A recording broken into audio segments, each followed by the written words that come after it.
The voice there of Tony Bennett, and we're going to reflect a little more on his life. We're going to speak to Ron Carter, double bassist who played on some of Tony Bennett's albums. Thank you so much for coming on the programme. Thank you, and how are you today, or this evening for you? And what are your reflections on a day like today? Well, you know, I have what I call my Tony Bennett shirt. We were sitting at a table after one of our concerts together at a hotel in New York, and I noticed we all wore tuxedos, and he had on a nice shirt like we all did, and he had what I thought were diamonds or dark buttons. I said, Mr. Bennett, how do you get those buttons? You know, how do you get that look? He said, I went to my laundry, and I told her I needed some nice buttons for my tuxedo shirt, so she recommended I go out and buy 12 black buttons the size of my normal size buttons, and she'd take care of it. Well, he went out and bought 12 buttons or so. He gave them to her for his next white shirt laundering, and they came back to her, the shirt, with these black buttons on the front and one for each cuff.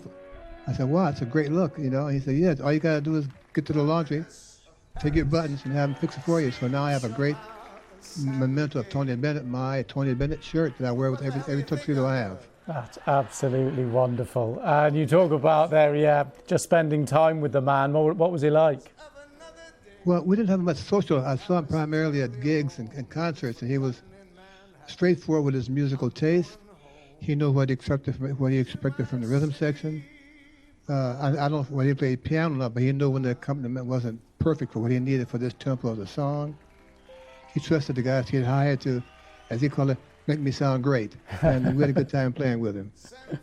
And he so frequently did sound great, didn't he? What do you make of the voice?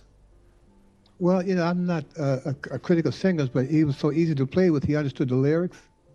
He understood phrasing. He knew what his range was and never got past it, and was a consummate professional. I loved working with him. Oh, that's fantastic to hear. And it's interesting the stages of his career, isn't it? Because like with so many artists, you have a period where you are in fashion and cool, and then other periods where times move on, musical genres move on, you fall out of favor a little bit, and then the best can kind of come back, which is exactly what he did decades later. Well, you know, I don't know him to that level. I just know him as Tony Bennett, who I made 2 or 3 records with Stan Getz and I think Bill Evans, who was a consummate performer. He knew the music, he knew the library, he knew what he hoped to get from this song. He hired people who he trusted could help him reach his goal to sound great singing his library every night. And I suppose it's difficult to know, isn't it, that what it is about certain singers and certain artists that just have the ability to connect with audiences through different generations and through different decades, to have that longevity. I suppose no one knows quite what that is. If we all knew what it was, then well, we'd all be doing it, I suppose. But he certainly had something about him, didn't he? Otherwise, there'd be no old singers. There'd all be new singers. But he had a way with this. He knew his system. He knew his style. And I think it didn't matter who was hearing it.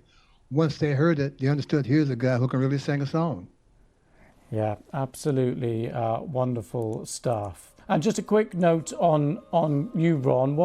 Bring us up to date. You played with some of the best over the years. And what's it like? Tell us about some of the people that you've played with and the connections you made.